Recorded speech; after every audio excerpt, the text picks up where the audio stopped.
오늘의 데일리 뉴스레터에 오신 것을 환영합니다. 1. 미국 F-35 수출 금지 결정. 2. 1. 한국 KF-21 부럽지 않다. 3. 푸틴, 한국 개입 금지. 한번 진실을 알아봅시다. 치열한 미중 갈등의 영향으로 록히드 마틴, 은 최근 뼈아픈 타격을 입었습니다. F-35 전투기에 사용된 중국 부품 때문에 미 정부가 수출 금지 조치를 내렸는데, 이로 인해 F-35를 도입한 국가들은 큰 피해를 입고 있습니다. 이들 국가들은 긴급히 대안을 모색하기 시작했습니다. 그리고 놀랍게도 한국이 강력한 대안으로 떠오르고 있다고 합니다. 대한민국은 세계에서 가장 주목받는 방산국가로 인정받아 왔으며, 이는 사실로서 명백합니다. 한국은 군사력과 방산 기술력의 발전으로 전 세계에서 신뢰를 얻고 있으며, 고급 무기체계 개발과 생산에 있어서 탁월한 역량을 보여주고 있습니다. 이에 따라 F-35 대안으로서 한국이 논의되는 것은 자연스러운 일이라 할 수 있습니다. 한국의 참여는 국제적인 협력과 안보에 기여할 수 있을 뿐 아니라 국가의 경제적 이익에도 큰 도움이 될 것입니다. 따라서 한국이 미중 갈등 속에서 F-35 대안으로 주목받는 것은 당연한 결과라고 볼 수 있습니다. 방산으로 초대박을 연이어 이어가는 대한민국의 현 주소에 대해 지금부터 자세하게 설명해드리겠습니다.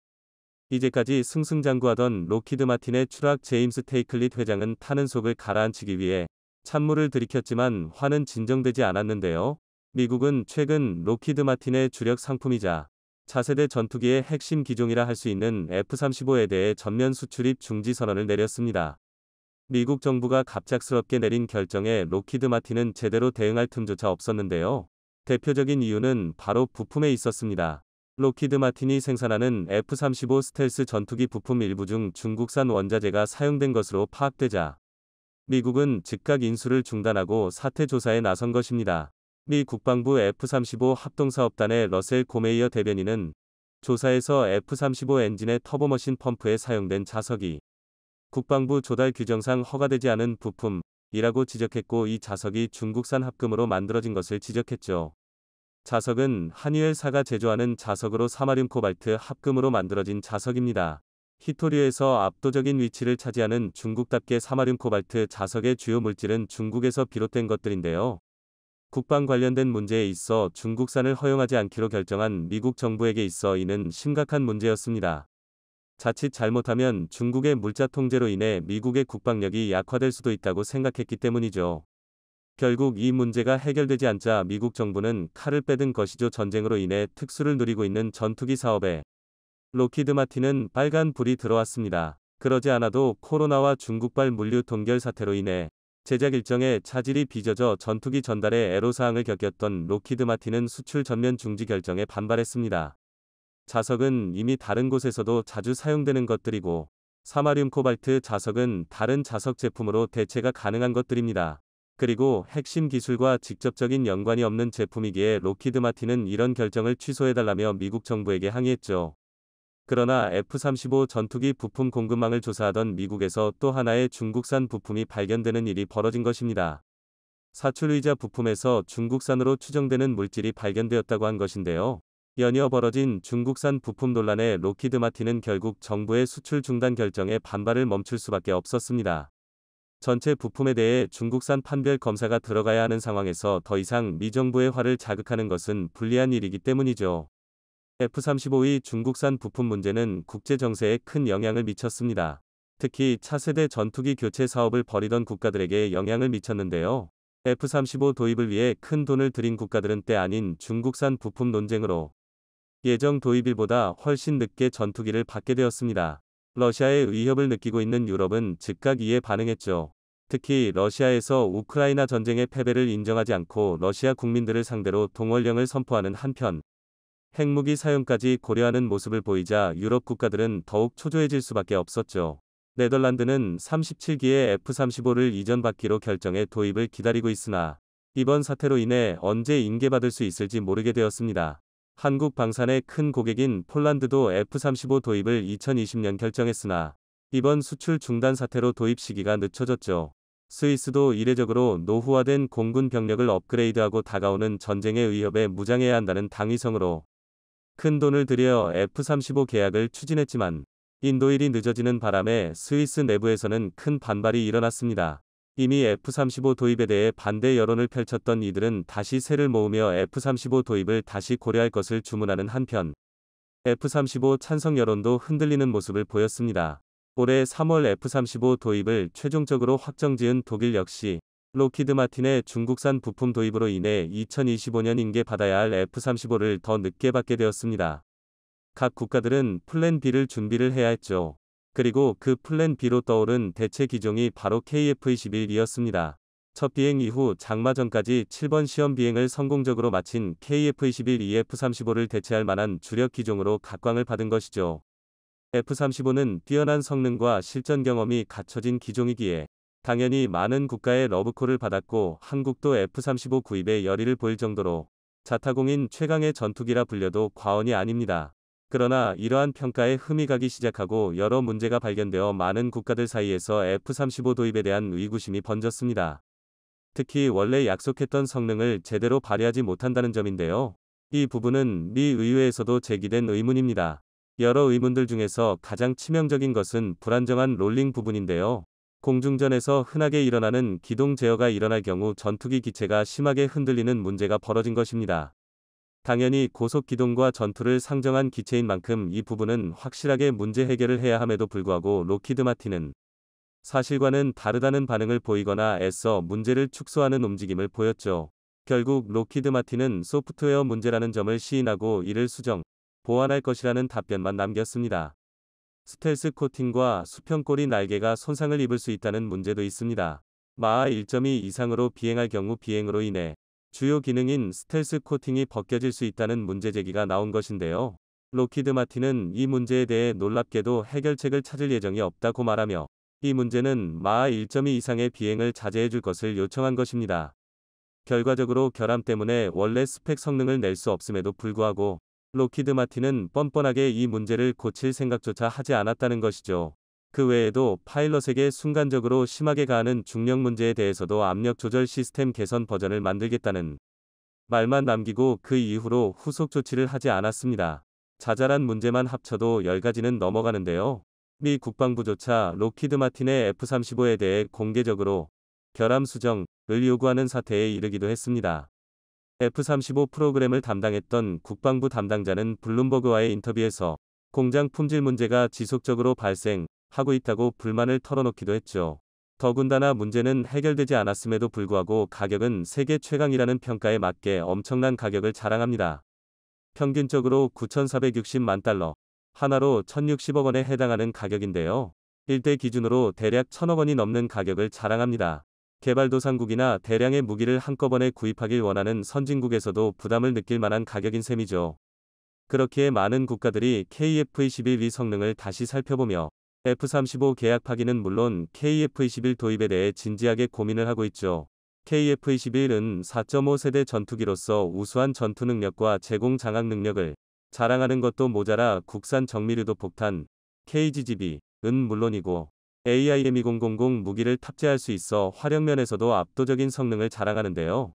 무엇보다 F-35에 비해 압도적인 가성비를 자랑하면서 성능에 있어 전혀 뒤처지지 않은 모습을 보여주었기에 당연히 방산 시장에서 주목을 받을 수밖에 없는 기체입니다. 록히드 마틴이 수출을 제대로 할 수 없다는 것을 안 국가들은 재빨리 한국 KF-21 도입에 욕심을 내며 발 빠른 움직임을 보였죠. 이번에 한국에서 열린 대한민국 방위산업전 2022는 이를 정확하게 보여주었습니다. 한국 방산의 위험을 전 세계에 보여주었죠. 슬로바키아, 루마니아, 파키스탄 등 50여 개국 관계자들이 한국 무기를 직접 눈으로 보겠다는 일념하에 행사에 참가했고 역대급으로 많은 인원이 한국 무기 구입을 위해 방산업체에 계약 타진을 보내는 모습을 보였습니다. 국내 방산업체들은 역대급이라는 반응을 보이며 기대 이상의 관심에 충격이라는 표현을 사용했다고 하는데요. 동유럽 국가들의 관심은 이례적이라는 표현이 아까울 정도로 폭발적이었다고 합니다. 폴란드 역시 KF-21 도입에 대해 주목하고 있다는 말과 함께 슬로바키아에서도 신형 전투기 사업 추진과 함께 한국 KF-21에 깊은 관심을 보인 것이 폴란드 매체를 통해 공개되면서 또 하나의 방산 승리를 거둘 수 있는 상황. 동유럽에 위치한 에스토니아는 국방부 총사령관이 직접 한국에 찾아와 한국 무기체계를 직접 보는 한편 루마니아도 방산 관계자들을 찾아와 도입에 대해 실질적인 논의를 진행하는 등 KF-21 구입에 욕심을 내고 있습니다. 필리핀의 경우 아예 KF-21 도입을 결정짓고 실무 협의를 위해 관계자들이 직접 한국에 방문하는 일까지 일어났었는데요. 에어스페이스 리뷰에 따르면 필리핀 공군이 다목적 전투기를 찾고 있다는 사실을 보도했습니다. 이어 최소 12대 이상의 전투기 도입을 계획하고 있으며 여러 차례 한국 무기를 이용해본 필리핀 입장에서 KF-21 도입에 욕심을 내고 있다는 소식을 알렸는데요. 2027-2029년을 목표로 KF-21 인도 계획을 세우고 있다는 내용까지 보도되었습니다. 록히드 마틴이 휘청이는 가운데 한국 방산의 총아인 KF-21에게 엄청난 기회가 찾아온 것인데요. 한국에게 찾아온 소중한 기회를 잘 살려 방산 시장에 있어 KF-21 이 모든 국가의 주력 기종으로 자리 잡는 일이 벌어지길 기원해보겠습니다. 5세대 전투기 실전 배치가 본격적으로 시작되면서 세계 각국은 각자 환경에 적합한 최첨단 미래 전투기 개발에 몰두하고 있습니다. 그런데 최근 한국형 전투기 KF-21이 첫 비행에 성공한 사실이 외신들 사이에서 엄청난 화제가 되고 있습니다. 실제로 스페인 언론에서는 이번 일에 대해 한국의 5세대 군용기인 KF-21 보라매가 첫 비행에 성공해 기술력을 세계에 과시했다고 글로벌데이터가 밝혔다. 라고 전하며 한국의 기술력은 한국항공우주산업 KAI 이 도면에서 첫 비행까지 전투기 설계를 놀라운 속도로 진행한 점에서 가장 분명하다. 5세대 전투기 개발을 위한 투자는 한국처럼 되고 싶어하는 우방국가에 KF-21을 판매하는 데 도움이 될 것이다. 라며 찬사를 보냈습니다. 이로써 대한민국은 세계에서 8번째로 초음속 전투기를 독자적으로 개발한 나라가 되었고 KF-21은 2026년까지 2000회 이상의 시험 비행을 완료한 후 생산을 시작할 예정이며 2032년까지 그중 120대가 한국 영공을 지킬 것으로 예상되는데요. 이번 소식이 일본에 전해지자 열도 전체가 뒤집어졌습니다. 그들이 좌절한 이유와 앞으로의 전망에 대해 알아보겠습니다. 일본은 기존의 F-2 전투기의 후계기로서 네트워크 중심 전투의 핵심 역할을 수행할 수 있는 차세대 다목적 전투기로 F-3을 구상하고 있었습니다. 이는 가칭으로 정확히는 일본 항공자위대의 차기 자국산 전투기 FX 개발 계획 위 줄임말인데요. F-3은 F-15J 위 제공권 확보, 유지 임무를 승계하고 강력한 센서 융합 및 네트워크 사격 능력으로 적선국의 5세대 스텔스 전투기 등에 대항하는 카운터 스텔스를 주목적으로 하는 슈퍼하이급 제공 전투기 사업입니다. 기술적으로나 성능적으로나 5세대 그 이상을 목표로 하고 있었죠. 이들이 과거 FSX 사업 당시 엔진 국산화를 하지 못해 미국에 의해 끌려다녔었던 교훈으로 자국산 전투기 엔진 개발에 총력을 쏟을 셈이었습니다. F-2 전투기의 대체 물량으로 100대가량 생산될 예정이었고 개발비만 1.4조 엔, 양산, 배치 및 수명주기 비용, LCC를 포함한 총 사업 예산은 5조 엔으로 추정되고 있는데요. 성공적으로 완수하기만 한다면 일본이 그들의 바람대로 아시아에서 군사강국으로 우뚝 서고도 남았을 것입니다. 하지만 그들의 꿈은 허상에 불과했고 일본 사람들은 망연자실할 수밖에 없었습니다. 일단 자체 개발한다고 몇 조의 돈을 쓰더니 자국 국민들에게 사과 한마디 없이 결국 록히드 마틴이랑 공동 개발한다고 통보한 것부터 문제였습니다. 당시 일본 군사업계 관계자는 아사히 신문과의 인터뷰에서 이번 공동개발이 제2의 아파치가 될 거라는 걸 잘 안다. 미국은 공동개발할 때 한 번도 핵심 기술을 알려주지 않는다. 엔진룸은 열어볼 수도 없다. 그리고 일본 현지 조립 단가도 최종적으로는 몇 배는 오른다. 우린 미국의 손에서 놀아날 것이라고 토로했습니다.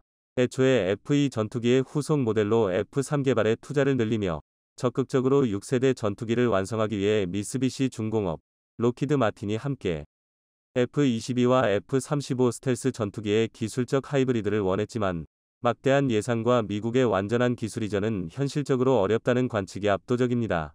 애초에 F-3은 시작부터 그저 일본 특유의 겉모습만 포장하는 것에 지나지 않았다는 것이 잘 나타나는 맹점이 두 개 존재합니다. 미국 국방 및 국제정치 전문 매체 내셔널 인터레스트에 따르면 그 첫 번째 이유는 6세대 전투기를 운운하기에는 5세대 전투기조차 제대로 보급이 되지 않고 있다는 점입니다. 단계적으로 진행되어도 제대로 실현이 될까 말까한 6세대 전투기 프로젝트가 제대로 된 5세대 전투기조차 만들지 못하는 나라에서 가능하냐는 의문이 든다는 것인데요. 두 번째로는 6세대 전투기에 적용될 기술들은 아직 검증되었다고 말하기에는 너무 이른 단계라는 것입니다. 1993년부터 컨셉이 잡히기 시작한 F-35가 실제로 운용되기까지 얼마나 시간이 걸렸을까요? 무려 26년입니다. 그럼에도 불구하고 F-35에는 해결해야 할 기술적인 문제점들이 아직도 많습니다.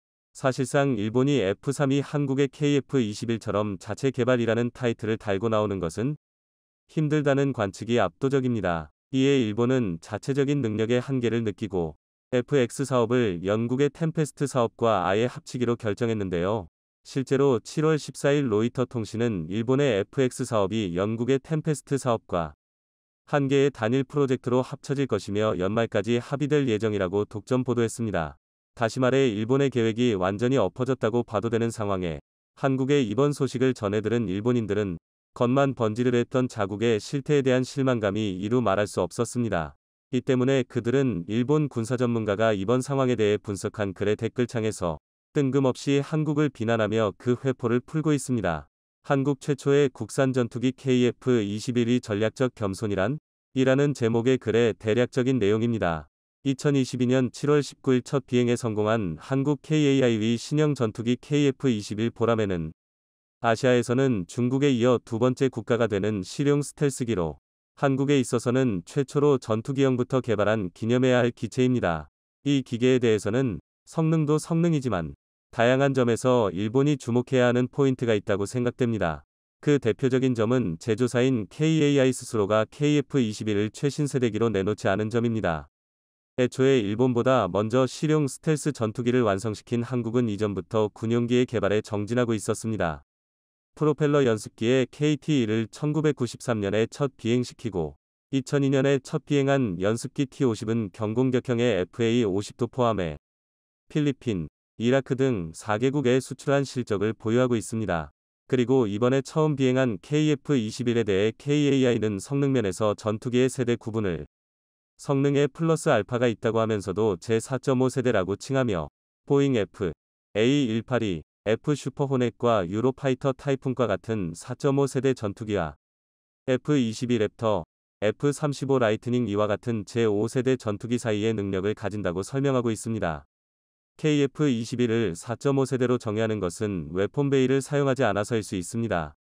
다만 한국이 KF-21을 이렇게 겸손하게 표현하는 데는 성능 이외의 목적이 있을 겁니다. 굳이 4.5 세대기라고 자칭하고 있는 것은 수출의 성공에 의한 자국 산업 발전 때문이라고 관측됩니다. 높은 성능은 오히려 주변국과의 군사 균형을 무너뜨리고 긴장을 높일 수 있죠. 반면 0.5라고 하는 차이라면 배치 후의 업데이트로 5세대기가 되는 일도 있을 것이고 수면 밑에서 어필하기도 좋습니다. 여기에 T-52 수출을 성공시킨 KAI의 전략적인 계산을 볼 수 있습니다. 전투기의 수출 경험이 없는 일본보다 해외 세일즈의 노하우를 가지고 있는 것은 틀림없을 것입니다. 이 밖에도 그는 일본이 한국보다 늦었다는 사실을 강하게 지적하며 일본 군사업계의 각성을 촉구하고 있는데요. 어떻게 보면 자국을 생각해 당연한 말을 하는 것인데 일본인들의 반응은 참담했습니다. 신칸센에 맞서 최고 속도를 이겼다고 해서 신칸센의 운용안전을 이긴 것은 아니다. 문제는 적 전투기를 쏘아 떨어뜨릴 수 있는지 쏘아 떨어지는지의 차이일 것이다. 움직이는 적을 만들어도 전략상 의미는 없다. 국산 음속이기 때문에 기술적으로 기쁜 모양인데 고장, 유지보수, 운용에 문제가 있다면 의미가 없다. 물건을 만드는 데 있어 생각하는 것과 써먹는 방법의 차원이 전혀 다르기 때문에 일본에 있어서는 참고도 위협에도 상대도 되지 않는다. 그 비행기 날아? 착륙할 수 있니? 추락은 착륙이 아니야. 한국에서만 품질 관리한다니 안심이 안 돼. 사는 나라가 있을까? 아직 눈에는 보이지 않는 여러 가지 문제점이 뒤늦게 나올 것이 뻔하다. 구입을 검토하는 나라는 KF-21이 상태를 보면 그만둬야 할 거야. 재밌는 것은 추천 메뉴에서 싫어요가 많이 달린 댓글들은 오히려 정상적이었습니다. 일본은 어느새 한국의 모든 분야에서 지고 있다. 이것은 일본 정부가 기술 개발을 늦추거나 일본 경제를 망치고 일본의 경영자들이 눈앞의 이익에 사로잡혀 돈 드는 기술의 개발을 안 해왔기 때문이다. 한국은 반도체 분야에서는 삼성을 중심으로 세계 최고 자리를 차지하며 조선, 항공기, 자동차, 전자산업에서도 일본은 거의 따라잡혔다. 드론에서도 일본은 유럽과 미국에 10년 뒤처져 최근까지 방위성은 중국제의 드론을 사용해 기지의 보안이나 공중 촬영에 사용하고 있어 기지의 정보는 중국에 누설되고 있다고 미국에 지적당한다. 최근에는 국산화를 하려고 하고 있지만 국산화는 아직 한국에 뒤떨어진다. 임금도 한국이 더 많이 주고 해외 진출도 한국이 부지런하다. 일본의 정치인은 일본을 좀 생각해 주었으면 한다. 일본은 갈라파고스 제품이 특기니까 세계 최고의 제품을 만들겠답시고 용쓴다. 일본인의 이상한 자존심이 일본을 이륙국으로 만들어버렸다. 싸고 적당한 성과의 제품을 필요로 하는 국가는 얼마든지 있다. 자국의 산업 발전이나 기술 향상을 생각하고 있다면 일본보다 훨씬 똑똑하네요. 좋은 경험이 될 것 같아요. 한편 세계는 빛 좋은 개살구였던 일본의 F3보다 실질적으로 다양한 부분에서 성과를 보여주는 한국의 KFX 사업에 훨씬 주목하고 있습니다. 야심차게 돈을 쏟아붓는다고 광고해놓고 별다른 소식이 없는 일본의 상황과 달리 한국은 이미 상당한 미사일 전술과 AI 기술을 접목해 자주 국방을 위한 준비를 빠르고 꾸준하게 해온 결과 KF-21이 초도 비행을 성공적으로 마쳤습니다. 차기에는 한국이 더욱 가성비 좋은 6세대 전투기에 근접할 수 있을 것으로 전 세계 업계는 보고 있으며 중국 역시 일본보다는 KF-X를 몹시 경계하고 있습니다. 이 같은 관심으로 기술력을 인정받아 다른 국내 방위산업에도 긍정적 효과로 이어질지 주목되는 상황입니다. 얼마 전 폴란드에 한국 무기들이 특급 배송으로 도착했다는 소식 전해드렸습니다. 빨리빨리의 민족이 보여준 말도 안 되는 배송에 폴란드 장성들도 한바구음을 감추지 못했었는데요. 그런데 물건을 내린 화물선이 다시 한국으로 돌아가는 게 아니라 엉뚱한 곳으로 방향을 틀었다고 합니다. 그리고 에스토니아에 도착한 화물선에서 한글이 적힌 포장지로 감싸진 거대한 화물들이 내려졌다고 합니다. 화물의 정체와 화물에 적힌 한글이 무엇인지 에스토니아인들의 관심이 집중되는 가운데 에스토니아 국방부에서 공식 성명을 발표해 한국에 큰 남사를 전해왔습니다. 그런데 소식을 들은 러시아 대통령 푸틴이 이례적으로 한국에 직접적으로 경고를 전했다고 하는데요. 에스토니아에 도착한 화물의 정체가 무엇인지 자세한 소식 알아보도록 하겠습니다. 지난 10일 에스토니아에 K9 자주포 6문이 인도되었다는 소식이 들려왔습니다. 지난 6일 폴란드에 K9 자주포 24문과 K2 전차 10대를 운송한 선박 BBC 펄호가 나흘 후인 10일에 에스토니아에도 K9 자주포를 배송한 것이었죠.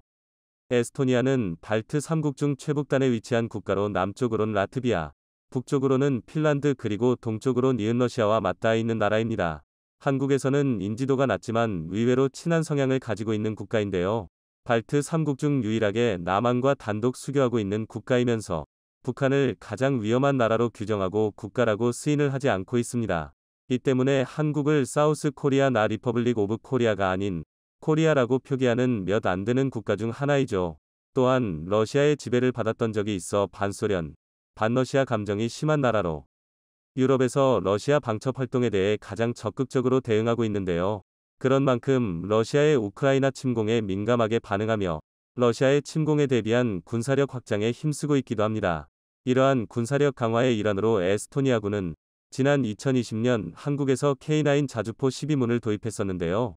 당시 한국산 무기의 뛰어난 성능과 주문하자마자 도착하는 빠른 납품 속도에 감탄한 나머지 옵션이었던 6대를 추가로 발주했는데 그 물량이 지금 도착한 것입니다.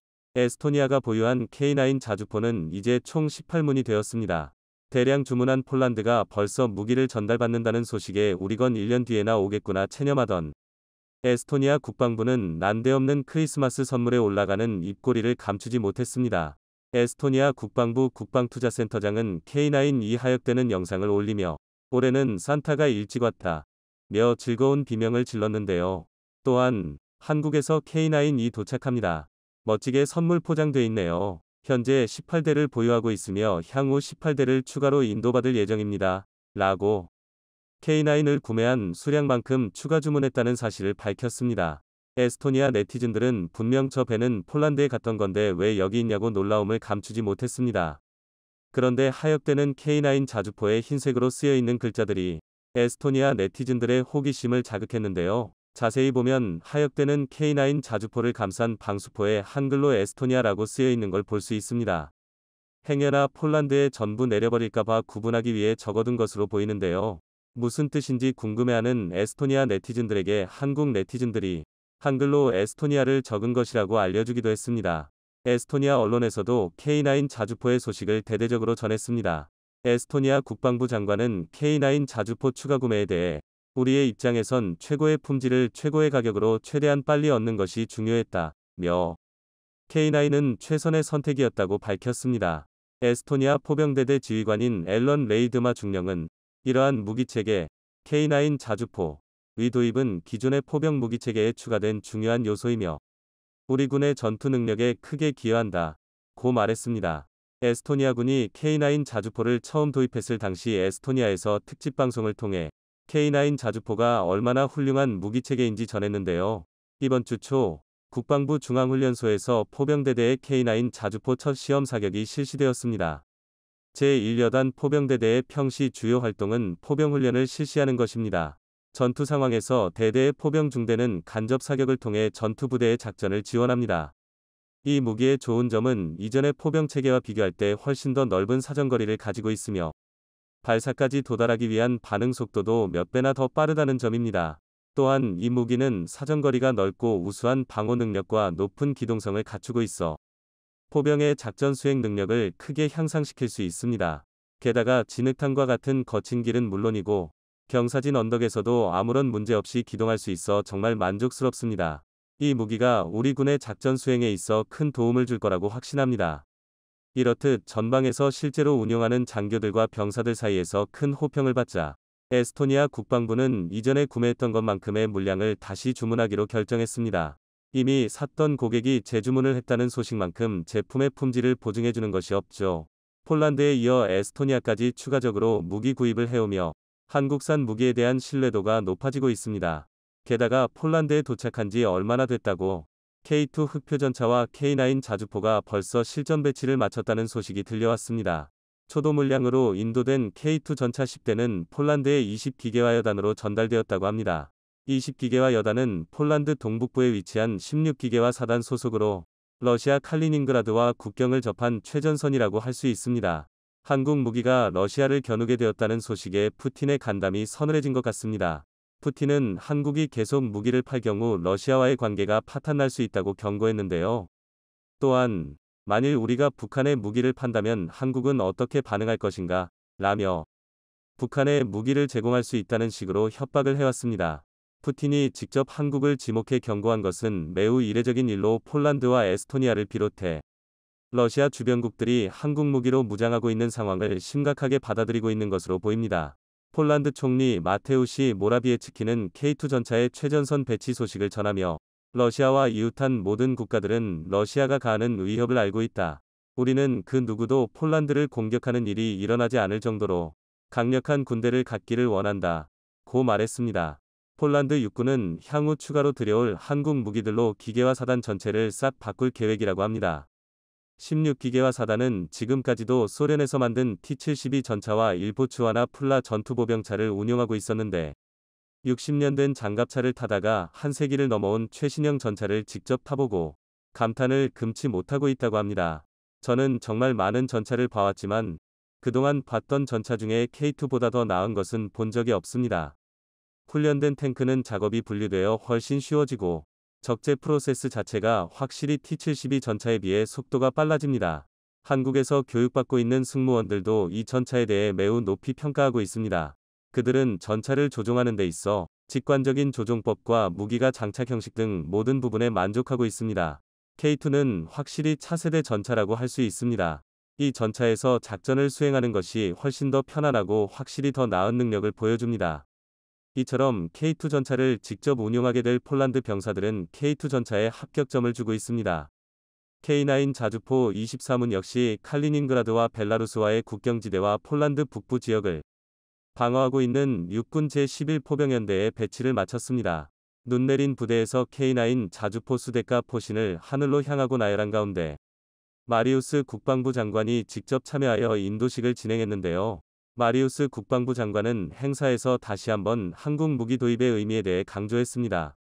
우크라이나에 대한 러시아의 침략은 폴란드 군대가 강력하고 효과적인 현대식 무기를 갖추는 게 얼마나 중요한지 확인시켜 주었습니다. 가장 중요한 것은 침략자를 억제하는 것입니다. 또한 한국에서 자주포 24문을 신속하게 전달해 주었기에 폴란드 군대의 능력이 급속도로 증가할 수 있었다고 강조했는데요. 장기적으로 한국 산업계와 협력을 통해 폴란드군과 한국군 모두의 요구를 충족하는 공동 프로젝트를 만들겠다. 이번 K9 배치를 계기로 11포병연대는 여단으로 규모가 확대되어 러시아의 침략에 맞서는 가장 단단한 방패가 될 예정입니다. 또한 한국에 비교도 할 수 없이 신속한 무기 공급 능력에 해외 네티즌들이 감탄을 금치 못하고 있는데요. 한국은 계약서에 사인하자마자 K9, K10, K2를 미친 속도로 배달했어. 한국, 무엇을 얼마나 사고 싶으신가요? 폴란드, 네, 뭐든지 돼. 한국 좋아요. 그럼 언제 드릴까요? 폴란드, 엊그제 괜찮나요? 지난 수십 년 동안 나만이 이룩한 걸 생각해보면 미쳤다고 말할 수밖에 없다. 한국 전쟁이 끝났을 때 어땠었는지를 생각해보면 정말 놀라운 일이다. 이건 똑똑하고 열심히 일하는 집단이 성취해낼 수 있는 일의 극단적인 예이다. 폴란드인들이 우크라이나로 보낸 T-72의 대체품이 될 독일 전차를 기다리는 동안 K2는 한국에서 이미 보내져서 도착했다. 게다가 한국은 여전히 전쟁 중인 나라이다. 배송 속도를 봐라. 누가 보면 폴란드에서 한국이 독일보다 더 가까운 줄 알겠다. 이번 일을 통해 한국이 얼마나 믿을 수 있는 파트너인지를 만천하에 증명해냈습니다. 덕분에 앞으로도 한국의 무기 수출은 청신호가 계속될 것 같습니다.